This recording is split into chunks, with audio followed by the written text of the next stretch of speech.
آج ہم بات کرنے والے ہیں کہ گائے کی پوجا کیسے شروع ہوئی اور کہاں سے شروع ہوئی۔ تو آج سے 4000 سال پہلے قبل موسیٰ علیہ السلام اور فرعون کا جو واقعات پیش آیا تھا، اس میں بہت ہی عجیب واقعات ہوئے۔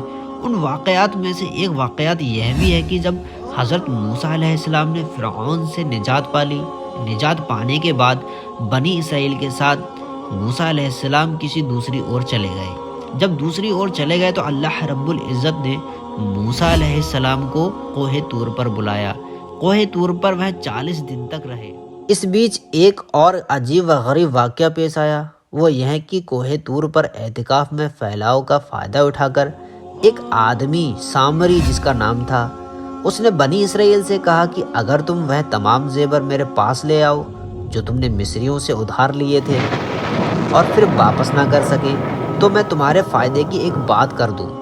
بنی اسرائیل نے تمام زیور سامری کے حوالے کر دیے۔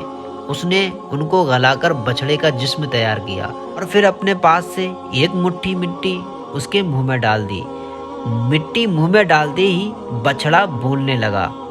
اب سامری نے بنی اسرائیل سے کہا کہ موسیٰ علیہ السلام سے غلطی ہو گئی، تمہارا معبود تو یہ ہے نہ کہ وہ ہے جس کو موسیٰ تلاش رہا ہے۔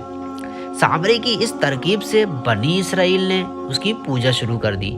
حضرت ہارون علیہ السلام نے یہ دیکھا تو بنی اسرائیل کو سمجھایا کہ ایسا نہ کرو، یہ تو گمراہی کا راستہ ہے، مگر انہوں نے ہارون علیہ السلام کی بات ماننے سے انکار کر دیا۔ پھر کہنے لگے کہ جب تک موسیٰ نہ آ جائے ہم اس سے باز آنے والے نہیں ہیں۔ یہاں جب یہ نوبت آ پہنچی تو اللہ تعالیٰ کی مصلحت کا تقاضا شروع ہوا کہ حضرت موسیٰ علیہ السلام کو اس واقعے کی اطلاع دے دے۔ اس لیے موسیٰ سے پوچھا، موسیٰ تم نے قوم کو چھوڑ کر یہاں آنے میں اتنی جلدی کیوں کی؟ حضرت موسیٰ علیہ السلام نے عرض کیا، اے اللہ، اس لیے کہ تیرے پاس حاضر ہو کر قوم کے لیے ہدایت حاصل کروں۔ اللہ تعالیٰ نے اس وقت ان کو بتایا کہ جس کی ہدایت کے لیے تم اس قدر بے چین ہو وہ اس گمراہی میں مبتلا ہے۔ حضرت موسیٰ علیہ السلام نے یہ سنا تو ان کو سخت رنج ہوا اور غصے اور ندامت کے ساتھ قوم کی طرف واپس ہوئے اور قوم سے مخاطب ہو کر فرمایا، تم نے یہ کیا کیا؟ مجھ سے ایسی کون سی دیر ہو گئی تھی جو تم نے یہ آفت کھڑی کر دی؟ یہ فرماتے جاتے اور غیظ و غضب سے کانپ رہے تھے، یہاں تک کہ ہاتھ کی لوہے کی تختیاں بھی گر گئیں۔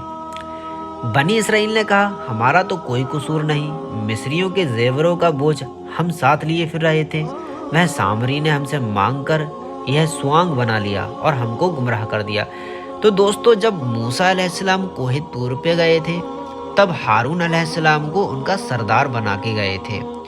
تو جیسا کہ آپ سب جانتے ہیں، نبوت کے منصب کے لیے شرک ایک ناقابل برداشت چیز ہے، اس لیے بھی کہ حضرت موسیٰ بہت گرم مزاج تھے، انہوں نے اپنے بھائی ہارون کی گردن پکڑ لی اور داڑھی کی طرف ہاتھ بڑھایا تو حضرت ہارون علیہ السلام نے فرمایا، برادر، میری مطلق خطا نہیں ہے، میں نے انہیں ہر پہلو سے سمجھایا مگر انہوں نے کسی طرح نہیں مانا اور کہنے لگے کہ جب تک موسیٰ نہ آ جائے ہم تیری بات سننے والے نہیں ہیں، بلکہ انہوں نے مجھ کو کمزور پا کر میرے قتل کا ارادہ کر لیا تھا۔ جب میں نے یہ حالت دیکھی تو خیال کیا اگر ان سے لڑائی کی جائے اور پورے ایمان والوں اور ان کے درمیان لڑائی چھڑ جائے تو کہیں مجھ پر یہ الزام نہ لگایا جائے کہ میرے پیچھے قوم میں پھوٹ ڈال دی، اس لیے میں خاموش کے ساتھ تیرے انتظار میں رہا۔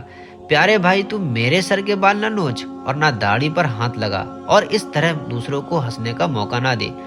ہارون علیہ السلام کی یہ بات سن کر حضرت موسیٰ علیہ السلام کو غصہ ٹھنڈا ہو گیا اور اب سامری کی طرف مخاطب ہو کر فرمایا، سامری، تو نے یہ کیا سوانگ بنایا؟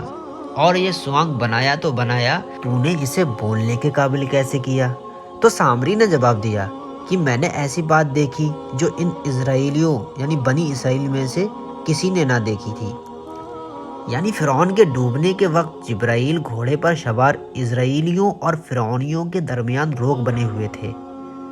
میں نے دیکھا کہ ان کے گھوڑے کی سم کی خاک میں زندگی کا اثر پیدا ہو جاتا ہے اور سوکھی زمین پر سبزہ اگ جاتا ہے، تو میں نے جبرائیل کے گھوڑے کے قدموں کی خاک سے ایک مٹھی بھر لی اور اس خاک کو اس بچڑے کے منہ میں ڈال دیا اور اس میں زندگی کی نشانیاں پیدا ہو گئیں اور یہ بولنے لگا۔ حضرت موسیٰ علیہ السلام نے فرمایا، اچھا، اب دنیا میں تیرے لیے یہ سزا تجویز کی گئی ہے کہ تو پاگلوں کی طرح مارا مارا پھرے، اور جب کوئی انسان تیرے قریب آ جائے تو اس سے بھاگتے ہوئے یہ کہے کہ دیکھنا، مجھ کو ہاتھ نہ لگانا۔ یہ تو دنیا والا عذاب ہے، اور قیامت میں ایسے نافرمانوں اور گمراہوں کے لیے جو عذاب مقرر ہے وہ تیرے لیے اللہ کے وعدے کی شکل میں پورا ہونے والا ہے۔ اے سامری، یہ بھی دیکھ کہ تو نے جس گوشالہ یعنی گاؤ کی پوجا کو بنایا تھا اور اس کی سمادھی لگا کر بیٹھا تھا، ہم ابھی اس کو آگ میں ڈال کر خاک کیے دیتے ہیں اور اس خاک کو دریا میں پھینک دیتے ہیں کہ تجھ کو اور تیرے ان بیوقوف مقتدیوں کو معلوم ہو جائے نہ تو یہ تمہیں کوئی فائدہ پہنچانے والا ہے اور نہ ہی یہ اپنے آپ کو بچانے والا ہے۔ غصہ کم ہونے پر حضرت موسیٰ علیہ السلام نے تورات کی تختیوں کو اٹھا لیا جو کہ کوہ طور پر نزول ہوا تھا، اور اللہ کی طرف رجوع کیا کہ اب بنی اسرائیل کی اس بے دینی اور ارتداد کی سزا اللہ کے نزدیک کیا ہے۔ جواب میں ملا کہ جن لوگوں نے یہ شرک کیا ان کو اپنی جان سے ہاتھ دھو لینا پڑے گا۔ دوستو، نسائی میں روایت ہے کہ حضرت موسیٰ علیہ السلام نے بنی اسرائیل سے کہا کہ تمہاری توبہ کی صرف ایک شکل مقرر کی گئی ہے کہ مجرموں کو اپنی جان اس طرح ختم کرانا چاہیے کہ جو آدمی رشتے میں سے جس سے سب سے زیادہ قریب ہے وہ اپنے عزیز کو اپنے ہاتھ سے قتل کرے، یعنی باپ بیٹے اور بیٹا باپ کو اور بھائی بھائی کو۔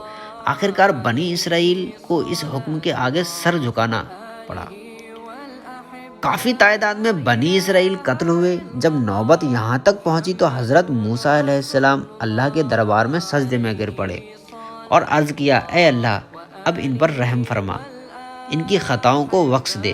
حضرت موسیٰ علیہ السلام کی دعا قبول ہوئی اور اللہ تعالیٰ نے فرمایا کہ ہم نے قاتل و مقتول دونوں کو بنا دیا، اور جو زندہ اور وا قصوروار ہیں ان کی بھی خطا معاف کر دی۔ تم ان کو سمجھا دو کہ آگے شرک کے قریب بھی نہ جائیں۔